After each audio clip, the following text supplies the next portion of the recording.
मागील काही वर्षापासून भारतीय जनता पार्टी ही त्यांनी केलेल्या विकासाचा डंका वाजवत आहे. त्यावर आम आदमी पक्ष आणि काँग्रेस पक्ष आक्षेप घेत आहेत.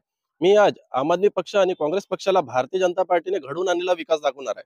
हा रोड आहे नूतन राष्ट्र शाळेजवळून सहकार नगरला जाणारा रोड आहे. या रोडचं बांधकाम ऑक्टोबर 2024 ला भंडारा नगर परिषदकडून करण्यात आलेलं होतं.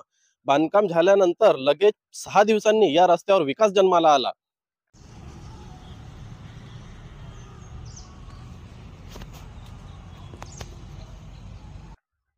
तो विकास आता 6 महिन्याचा झालेला आहे आणि सुरक्षित पण आहे.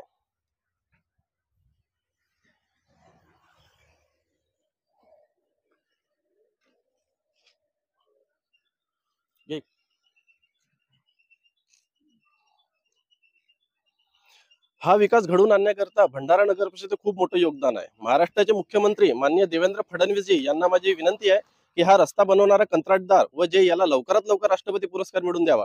व तसेच विरोधकांना पण माझी विनंती आहे की भारतीय जनता पार्टीच्या नावाने बोंबा मारण्यापेक्षा भारतीय जनता पार्टीने घडवून आणलेला हा जो भंडारा शहरामध्ये विकास आहे, हा विकास आपण बघायला इथं नूतन राष्ट्र शाळेजवळून सहकार नगरला जाणाऱ्या रोडवर या रोडवर यावं. तसेच भंडारा नगर परिषदेचे मुख्याधिकारी साहेब करण कुमार चव्हाण त्यांना पण माझी विनंती आहे की वेळात वेळ काढून हा विकास बघायला आपण इथे यावं.